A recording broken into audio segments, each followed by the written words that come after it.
राजनीति के रंग भी कई हैं। कहीं विकास का दावा है तो कहीं बस छलावा ही छलावा है। यूपी की राजनीति में जयप्रकाश नारायण इंटरनेशनल सेंटर यानी जेपी सेंटर एक नया मुद्दा बनता दिख रहा है। गुरुवार की रात अखिलेश यादव के जेपी सेंटर पहुंचने से वहां हाई वोल्टेज ड्रामा देखने को मिला था। अखिलेश यादव ने जेपी सेंटर पहुंचकर सूबे की मौजूदा सरकार पर गंभीर आरोप भी लगाए थे। बताया जा रहा है कि अखिलेश यादव जयप्रकाश नारायण की जयंती के मौके पर सेंटर के अंदर लगी प्रतिमा पर माल्यार्पण करना चाहते थे, लेकिन प्रशासन ने उन्हें इसकी इजाजत नहीं दी। अखिलेश यादव ने इस दौरान जेपी सेंटर का एक वीडियो भी सोशल मीडिया साइट एक्स पर पोस्ट कर साझा किया था। पहले यह खबर आ रही थी कि अखिलेश यादव जेपी सेंटर शुक्रवार की सुबह करीब 10:30 बजे पहुंचेंगे, लेकिन वह गुरुवार रात को ही वहां चले गए और सरकार पर जमकर आरोप लगाया। ये टीन शेड लगा करके सरकार कुछ तो छिपाना चाहती होगी। टीन शेड आखिरकार क्यों? किसी महापुरुष का सम्मान क्यों नहीं करने दे रहे? अगर किसी की जयंती पर, और वो भी समाजवादी महान नेता जयप्रकाश नारायण जी की जयंती पर, और ये कोई पहली बार नहीं हो रहा है। हर वर्ष जयप्रकाश जयंती के दिन समाजवादी लोग यहाँ इकट्ठे होते थे, उनका माल्यार्पण करते थे, सम्मान के लिए यहाँ पर आते थे, अपने विचार रखते थे। एक वो महान नेता जिसने संपूर्ण क्रांति का नारा दिया और उस समय की सरकार के सामने झुका नहीं, और एक समय ऐसा आया कि उसकी संपूर्ण क्रांति की वजह से परिवर्तन हुआ देश की राजनीति में। ये जेपीएनआईसी, ये सोशलिस्टों का म्यूजियम, जयप्रकाश जी की प्रतिमा, और जो उसके अंदर सोशलिज्म को हम कैसे समझें, समाजवाद को हम कैसे समझें, वो तमाम चीज़ें हैं। ये टीन शेड लगा करके सरकार आखिरकार क्या छिपाना चाहती है? कहीं ऐसा तो नहीं कि बेचने की तैयारी हो, किसी को देना चाहते हो? काम को रोकना, काम को बिगाड़ना, और फिर काम का बर्बाद कर देना, और फिर ये लिख देना पेंटर बेचारा बैठा हुआ है, उसे केवल पैसा दिया होगा इस बात को लिखने के लिए कि निर्माणाधीन है। ये निर्माणाधीन नहीं है, ये बेचने की तैयारी है, इसको बेचा जाएगा। और मैं समझता हूँ अगर सरकार नहीं चला पा रही है तो बेच दे तो अच्छा है, कम से कम ये चलने लगेगा। और टीन शेड लगा करके कोई रोक नहीं सकता विचारधारा को, कोई रोक नहीं सकता विचारधारा को।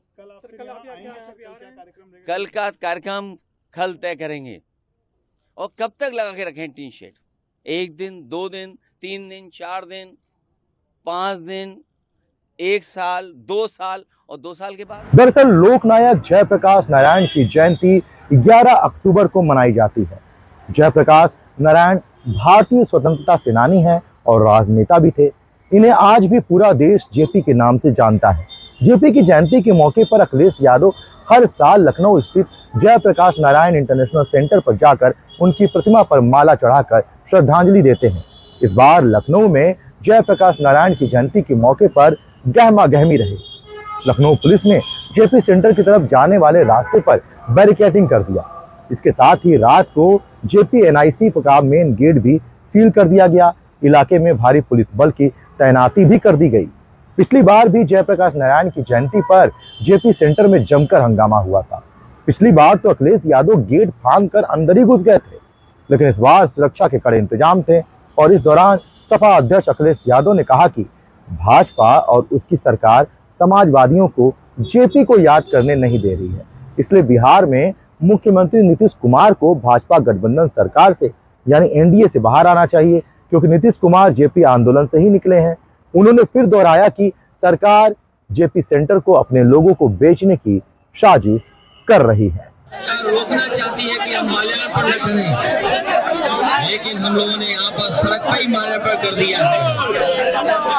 और जयप्रकाश जी के नाम पर जो स्मारक बना है उसको इसलिए ढका हुआ है, कहीं साजिश है उसके पीछे, और साजिश ये कि लोग बेचना चाहते हैं। सोचिए ऐसी सरकार जो म्यूजियम बेच रही हो, जननायक भारत रत्न जयप्रकाश जी के स्मारक को भी बेच रही हो, उससे क्या उम्मीद करोगे लोकतंत्र में और संविधान की रक्षा? इस मौके पे कहूंगा कि बहुत सारे लोग समाजवादी लोग सरकार में हैं, जो सरकार को चलवा रहे हैं। बिहार के मुख्यमंत्री जी भी हैं समय समय पर, जननायक जयप्रकाश जी, उनके बारे में वो उन्हीं के आंदोलन से वो निकले हैं। ये मौका मिला है उन्हें भी कि ऐसी सरकार जो समाजवादियों को जयप्रकाश जयंती के दिन याद नहीं करने दे रही है, उस सरकार से समर्थन वापस ले लें, क्योंकि बिहार के नीतीश कुमार जी इसी आंदोलन से निकले हैं। नायक जयप्रकाश जी के साथ रह करके उनके आंदोलन को उन्होंने मजबूत बनाया है। समाजवादी चिंतक जयप्रकाश जी, समाजवादी विचारक, आजादी की लड़ाई में भूमिका निभाने वाले, गांधी जी के साथ रह करके उस आंदोलन को और बढ़ाने वाले ऐसे लोगों को आज हम सम्मान से रोक रहे हैं, लेकिन हम समाजवादी लोग जिस तरीके से सम्मान देते रहे उसी तरीके से सम्मान करते रहेंगे। अब आज की पीढ़ी सवाल पूछेगी कि अखिलेश यादव ने नीतीश कुमार को बीच में क्यों लाया, तो उसे भी समझ लीजिए। दरअसल संपूर्ण क्रांति के अगुआ और लोकनायक नाम से मशहूर जयप्रकाश नारायण मूल रूप से यूपी के ही थे।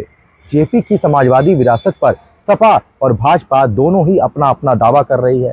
राष्ट्रीय जनता दल के लालू प्रसाद यादव, जनता दल यूनाइटेड के नीतीश कुमार और भारतीय जनता पार्टी के सुशील मोदी के बीच एक बात समान है, और ये वो कि इन तीनों नेताओं का करियर एक ही सियासी अखाड़े से और लगभग एक ही समय से शुरू हुआ।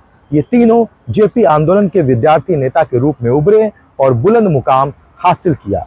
अखिलेश यादव के हंगामे के बीच उत्तर प्रदेश भाजपा अध्यक्ष भूपेंद्र चौधरी का भी बड़ा बयान सामने आया है। नियमों को तोड़ना और कानून को अपने हाथ में लेना एक समाजवादी पार्टी की संस्कृति सा बन गया है, और उनके द्वारा इस प्रकार के कृत्य करना एक सब जग जाएगा। सुरक्षा कारणों से लखनऊ विकास प्राधिकरण ने उस स्थान को किसी भी आने जाने के लिए प्रतिबंधित कर रखा है। अखिलेश यादव जी स्वयं बड़े नेता हैं और उत्तर प्रदेश जैसे राज्य के मुख्यमंत्री रहे। उनका ये प्रयास केवल मीडिया में सुर्खी बनाने के लिए, मीडिया में अपना स्थान बनाने के लिए है। जेपी के सिद्धांतों का समाजवादी पार्टी मार्ग से भटक चुकी है, और आज जिस प्रकार से अपराधियों को, बलात्कारियों को, अनैतिक काम करने वाले माफियाओं को संरक्षण देना समाजवादी पार्टी की एक पहचान सी बन गई है। और पीडीए के नाम पर जो लोग ये अपने परिवार को बढ़ावा देने का काम कर रहे हैं, वो ये कहीं ना कहीं ये दर्शाता है कि समाजवादी पार्टी अपने मार्ग से भटक गई है।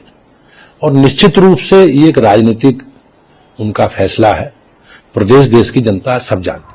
हो रहे इस हंगामे के बीच सवाल ये उठता है कि आखिर इस सेंटर को बनाने का आइडिया था किसका, और इतने सालों के बाद भी ये अभी तक बन क्यों नहीं पाया है। गंभीर सवाल है। उत्तर प्रदेश के पूर्व मुख्यमंत्री मुलायम सिंह यादव चाहते थे कि लोकनायक जयप्रकाश नारायण के नाम पर लखनऊ में एक स्मारक यानी सेंटर बनवाया जाए। इसके लिए सभी तरह की तैयारियां पूरी कर ली गई थी, लेकिन इससे पहले कि सेंटर का काम शुरू हो पाता, मुलायम सिंह यादव की सरकार चली गई। सूबे में मायावती की नई सरकार आने की वजह से ये सपना अधूरा रह गया। हालांकि जब 2012 में प्रदेश में अखिलेश यादव की सरकार आई तो उन्होंने पिता मुलायम सिंह यादव के सपने को पूरा करने की दिशा में बड़ा कदम उठाते हुए लखनऊ में लोहिया पार्क के एक हिस्से में इसे बनाने का फैसला किया।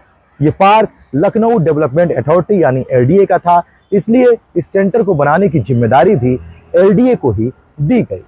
मुलायम सिंह यादव चाहते थे कि जयप्रकाश नारायण के नाम पर एक स्मारक बनाया जाए, लेकिन जब उनके बेटे अखिलेश ने जेपी सेंटर की बनाने की जिम्मेदारी उठाई तो उन्होंने इसके अंदर 5 सितारा hotel, swimming pool, club, museum, restaurant और स्पोर्ट्स सेंटर भी बनवाने का फैसला किया। इसके लिए उस दौरान बजट रखा गया 178 करोड़ रुपए का। साथ ही ये भी तय किया गया कि 2017 में यूपी विधानसभा चुनाव से पहले इसे पूरा कर लिया जाएगा। बाद में इसका बजट 178 करोड़ रुपए से बढ़कर 864 करोड़ रुपए हो गया, जिस पर कई सवाल भी खड़े किए गए। अब सवाल था कि क्या जेपी सेंटर निर्माण में भ्रष्टाचार हुआ, और अगर नहीं हुआ तो हुआ क्या। इसे लेकर सीएजी ने अपनी एक रिपोर्ट पेश की थी। इस रिपोर्ट में बड़े चौंकाने वाले दावे किए गए थे।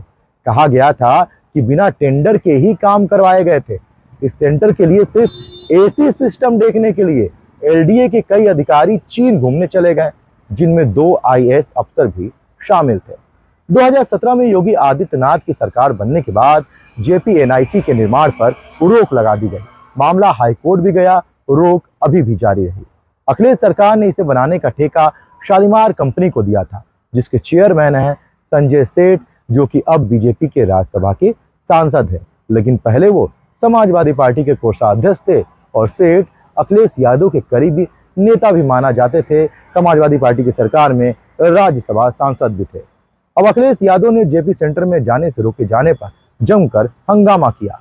तमाम सपा के नेता और कार्यकर्ता सड़क पर उतर आए, तो इधर यूपी सरकार के मंत्री और अखिलेश यादव के साथी रह चुके ओम प्रकाश राजभर ने अखिलेश यादव की सुरक्षा को लेकर चिंता जताई और आईना भी दिखा दिया। सरकार उनकी सुरक्षा को लेकर के चिंतित है कि जहां लोकनायक जयप्रकाश जी की मूर्ति लगी है वहां बरसात हुई है, साफ सफाई नहीं रही है वहां, तो वहां जाने पर कोई भी बात हो सकती है। तो सरकार ने इस नाते उनको वहां जाने से मना किया है।